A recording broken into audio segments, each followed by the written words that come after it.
Hello friends, स्वागत है आपका आपके अपने चैनल एग्री मंत्रा में changing the way of thinking. और आज हम आपके लेकर आए एग्रीकल्चर की मोस्ट इम्पॉर्टेंट स्कीम जिसका नाम है परंपरागत कृषि विकास योजना। तो फ्रेंड्स, आज हम डिस्कस करेंगे परंपरागत कृषि विकास योजना क्या है, कब लॉन्च हुई, कितना बजट एलोकेट किया गया था, सारी इन्फॉर्मेशन आज हम इस वीडियो में डिस्कस करने वाले हैं। वीडियो बहुत इंपॉर्टेंट रहने वाला है। तो फ्रेंड्स, इस सीरीज में कई सारी ऐसी योजना हैं, स्कीम्स हैं जिन पर वीडियो आ चुके हैं। अगर आपने नहीं देखे हैं तो डिस्क्रिप्शन बॉक्स में लिंक दे दिया है, तो वहाँ पर आपको प्लेलिस्ट मिल जाएगी। उस प्लेलिस्ट में आपको सभी वीडियोस मिल जाएंगे, तो आप वहाँ जाके उसको देख सकते हैं। आज हम कंटिन्यू करने जा रहे हैं इस मोस्ट इंपॉर्टेंट स्कीम को, जहाँ से प्रीवियस ईयर पेपर्स में क्वेश्चन देखने को मिले थे और आगे भी देखे जाने की उम्मीद है। इसीलिए इस वीडियो को फुल कंसंट्रेशन के साथ आपको देखना है। स्टार्ट करते हैं। उससे पहले अगर आपने हमको एग्री मंत्रा के सोशल मीडिया प्लेटफॉर्म्स पर फॉलो नहीं किया है तो आप कर सकते हैं। वहाँ पर आपको latest agriculture current affair dose, PDF notes और इम्पॉर्टेंट वीडियोस के लिंक अवेलेबल होते रहते हैं। वीडियो स्टार्ट करने से पहले जैसा कि आपको पता है, IBPS एग्जाम में अब कुछ दिन ही बचे हैं।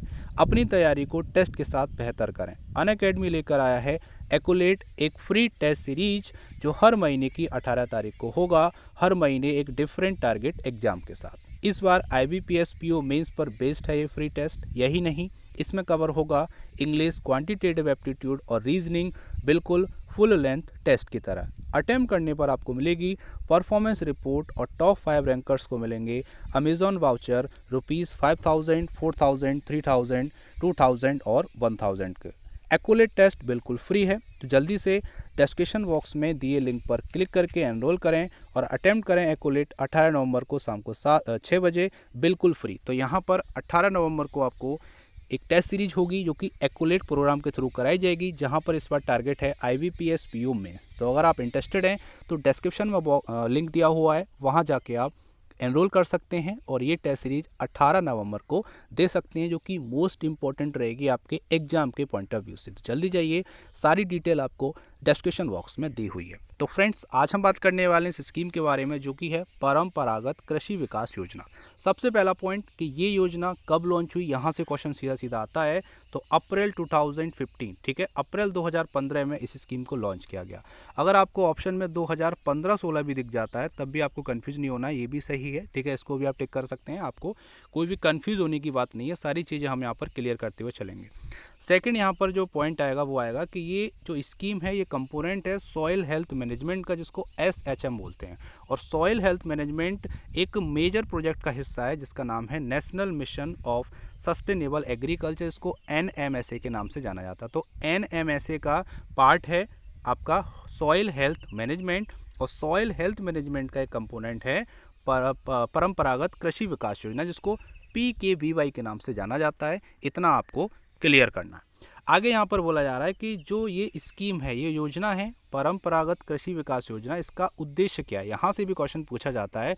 अभी बात करेंगे तो IBPS RRB में जो मेंस का एग्जाम था उसमें ये क्वेश्चन आया था कि परंपरागत कृषि विकास योजना किस वर्ष लॉन्च हुई। तो ऐसे ही क्वेश्चन आपको और भी देखने को मिल सकते हैं आने वाले एग्जाम्स में। तो इसका जो उद्देश्य है वो यही है कि ऑर्गेनिक फार्मिंग को प्रमोट करना, ठीक है, तो promote organic farming in all over the India. तो पूरे भारत में ऑर्गेनिक फार्मिंग को प्रमोट करने के लिए, सॉइल हेल्थ को इम्प्रूव करने के लिए, क्योंकि इंसेक्टिसाइड, पेस्टिसाइड और दवाएं दे दे के हमारी जो सॉइल की हेल्थ है वो काफ़ी ख़राब हो गई है, डिग्रेड हो गई है, उसको बेटर करने के लिए ही इस स्कीम को लाया गया है, ये आपको याद रखना है।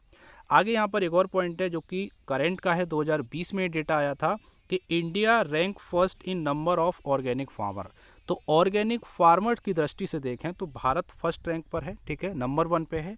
और अगर हम एरिया के अकॉर्डिंग देखें तो ऑर्गेनिक फार्मिंग में इंडिया का नंबर आता है 9th पे। तो ये आपको रैंक याद रखनी है, फर्स्ट रैंक ऑर्गेनिक फार्मिंग की दृष्टि से और 9th rank area under organic farming की दृष्टि से। इतना आपको क्लियर करना है। आगे यहाँ पर एक और पॉइंट है जो कि बहुत इंपॉर्टेंट है कि Sikkim became the first state in the world to become fully organic in 2016।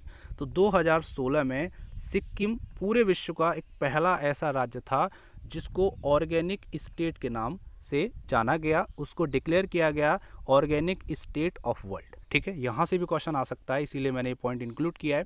आगे अगर हम बात करेंगे तो यहाँ पर है इसका फंडिंग पैटर्न की बात करेंगे तो सेंट्रल और स्टेट गवर्नमेंट का 60-40 रेशियो होता है रेस्पेक्टिवली है, ठीक है। मतलब है कि 60% सेंट्रल गवर्नमेंट का और 40% स्टेट गवर्नमेंट का, ये आपको याद रखना है। ये फंडिंग पैटर्न हो गया।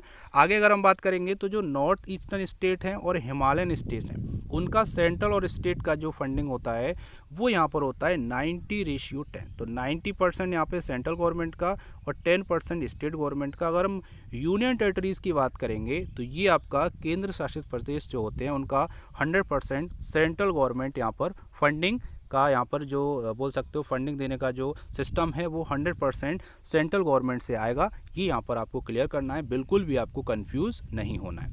आगे अगर हम बात करेंगे तो यहाँ पर एक और इम्पॉर्टेंट पॉइंट है कि ये जो स्कीम है इसको इम्प्लीमेंट किया गया था by the organic farming cell of INM, integrated nutrient management के ऑर्गेनिक फार्मिंग सेल के द्वारा इस योजना को इम्प्लीमेंट किया गया, जो कि पार्ट है, ठीक है, जो कि पार्ट है department of agriculture corporation and farmers welfare का। इतना आपको क्लियर करके चलना है, यहाँ पर कंफ्यूज नहीं होना है, ठीक है। आगे अगर हम बात करेंगे उससे पहले अगर आपको वीडियो पसंद आ रही है, हेल्पफुल लग रही है तो वीडियो को अभी लाइक करो। आज की वीडियो का टारगेट है केवल और केवल 300 लाइक्स का, और इस वीडियो को सभी ग्रुप में शेयर करो ताकि सभी स्टूडेंट तक ये वीडियो पहुँच सके। आगे बात करेंगे तो एक और इम्पोर्टेंट पॉइंट, इस स्कीम का टारगेट था 1000 क्लस्टर बनाने का 20 हेक्टेयर ईच। तो 20 हेक्टेयर के 10,000 क्लस्टर इनको तैयार करने, ठीक है। ये आपको याद रखना है, मतलब एक क्लस्टर जो बनेगा वो 20 हेक्टेयर एरिया का बनेगा, ये यहाँ पर आपको क्लियर करना है। आगे यहाँ पर था कि 2 लाख हेक्टेयर, ठीक है, लिख रहा है ना, 2 लाख हेक्टेयर एरिया को किसके अंडर लाना, ऑर्गेनिक फार्मिंग के अंडर लाना है 2017-18 तक। तो यहाँ पर बात करेंगे तो 2015-16 और 2016-17 और 2017-18, तो इस तरह से ये पहले 3 सालों के लिए 36 मंथ के लिए इस स्कीम को इम्प्लीमेंट किया गया था पहले फेज़ में, जहां पर 2017-18 तक 2 लाख हेक्टेयर एरिया को ऑर्गेनिक फार्मिंग के अंडर में लाना है। ये यहाँ पर आपको क्लियर करना है, बिल्कुल भी कंफ्यूज होने वाली बात यहाँ पर बिल्कुल नहीं है, ठीक है, इतना क्लियर हो गया। आगे अगर हम बात करेंगे तो और कुछ पॉइंट हैं जो कि बहुत इंपॉर्टेंट है। यहाँ पर there was an increase of nearly 50% in organic export 2019। तो यहाँ पर 2018-19 में पिछले सालों की बात करेंगे, ठीक है, 2016 की, 2017 की, तो देखा गया कि 50% ज़्यादा इंक्रीज़ हुआ ऑर्गेनिक प्रोड्यूस के एक्सपोर्ट के मामले में, ठीक है। मतलब जितना भी ऑर्गेनिक जो प्रोड्यूस था जो एक्सपोर्ट होता था उससे 50% और ज़्यादा एक्सपोर्ट हुआ 2018-19 में, जिससे 5,151 करोड़ रुपए और ज़्यादा मिले इंडिया को एक्सपोर्ट करने पे। ये यहाँ पर बात की गई, ठीक है, इतना आपको क्लियर करना है। आगे यहाँ पर और भी कुछ पॉइंट हैं जो कि समझ लेते हैं।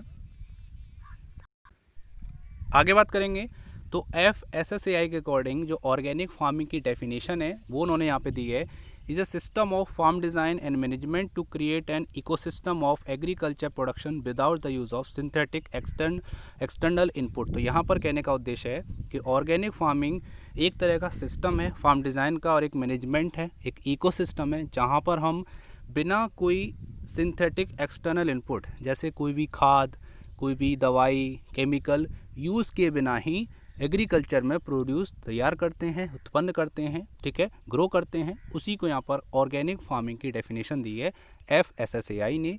ये आपको याद रखना है, एक तरह की नेचुरल फार्मिंग होती है ऑर्गेनिक फार्मिंग, जहाँ पर सिंथेटिक प्रोडक्ट हम यूज़ नहीं करते हैं, जिनको बनाया जाता है लैब्स में। ये यहाँ पर बात की जा रही है।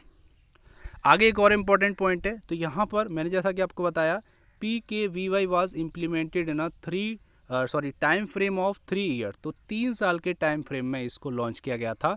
तो 2015 में जब इसको लॉन्च किया गया था, 2018 तक के लिए इसको लॉन्च किया गया था। ये आपको याद रखना है, क्योंकि इसको 36 मंथ भी बोल सकता है या फिर 3 ईयर्स भी बोल सकता है। तो कन्फ्यूज़ नहीं होना, एग्जाम में जो भी आए आप इजीली कर पाओगे, इसलिए ये पॉइंट बहुत इंपॉर्टेंट है आपके लिए। आगे यहाँ पर एक और पॉइंट है कि under PKVY assistance of ₹50,000 per hectare पर 3 ईयर। तो जो 3 साल मैंने अभी आपको बताया उसके लिए 50,000, ठीक है, 50,000 पर हेक्टेयर देने का यहाँ पर प्रावधान है इस स्कीम में एक फार्मर को, ठीक है। तो मतलब एक फार्मर को यहाँ पर 1 हेक्टेयर के लिए 3 सालों के लिए 50,000 मिलेगा, ठीक है। मतलब है कि 3 सालों का एक स्लॉट हो गया, उस स्लॉट के लिए 50,000 मिलेगा। यहाँ पर हर बार 50,000 नहीं मिलेगा, एक ही बार मिलेगा 3 सालों में, ठीक है। आपको ये कन्फ्यूज़न नहीं होना चाहिए। मैं आपको एक बार दोबारा से बता देता हूँ कि 3 सालों में जो ओवरऑल जो कॉस्ट मिलेगी फार्मर को वो 50,000 मिलेगी। क्लियर है? अब आपको बिल्कुल कंफ्यूज नहीं होना है। यहाँ पर ऐसा नहीं है कि आपको हर साल 50,000 दिए जाएंगे। ये जैसा भी उनका रेशियो होगा देने का वो देंगे, लेकिन 3 सालों में 50,000 टोटल आपको मिलेगा। किसके लिए मिलेगा? ताकि आप इनपुट खरीद सको, जैसे bio fertiliser, bio pesticide, vermi compost, botanical extract, ऐसे, ताकि जो एग्रीकल्चर में प्रोडक्शन है क्रॉप्स का उसको बढ़ाया जा सके। ये यहाँ पर बात की जा रही है। उसके साथ साथ प्रोक्योरमेंट के लिए भी पैसा था, पैकिंग के लिए था और उसकी मार्केटिंग करने के लिए था, क्योंकि ऑर्गेनिक प्रोडक्ट की जितनी ज़्यादा मार्केटिंग होगी उतना ही फार्मर का प्रॉफिट होगा। तो ये बात यहाँ पर उम्मीद करता हूँ क्लियर हो गई होगी। आगे अगर हम बात करेंगे, एक और पॉइंट है, PKVY scheme was implemented in 29 states and union territory. तो इस स्कीम को 29 स्टेट्स और यूनियन टेरिटरीज में इम्प्लीमेंट किया गया था 2015-16 में। ये बात यहाँ पे क्लियर है। अब बात कर लेते हैं कंपोनेंट्स की, ऑब्जेक्ट की। तो यहाँ पर कुछ उद्देश्य थे इस स्कीम को लॉन्च करने के, वो भी जान लेते हैं। तो क्या क्या हैं?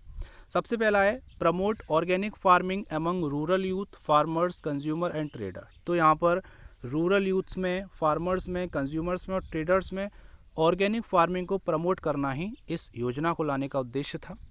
आगे है disseminate latest technologies in organic farming. तो ऑर्गेनिक फार्मिंग में लेटेस्ट टेक्नोलॉजीज़ का प्रसार करना, एक्सपेंड करना, ठीक है, वही यहाँ पर बोला जा रहा है कि टेक्नोलॉजीज़ का यूज़ करना ऑर्गेनिक फार्मिंग में, ये भी यहाँ पर एक उद्देश्य है इस स्कीम को लाने का।